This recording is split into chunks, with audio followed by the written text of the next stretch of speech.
So this to this looks incredibly easy. And conceptually, the concept is simple, but it isn't easy.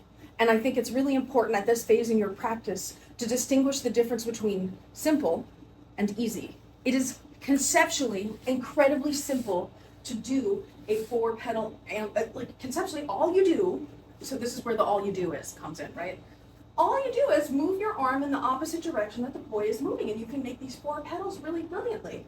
In reality, it takes many hours of practice. So I think keeping in mind the difference between simple and easy is very helpful in the practice, because something can look deceptively simple. I think the basic stall drill is another really great example. Oh, all you do is just alternate stalling right, then left, then right, then left, and then you stall left, then right, then left, then right in split time, and that's all you do. Simple concept, not easy to execute. And so I would encourage you to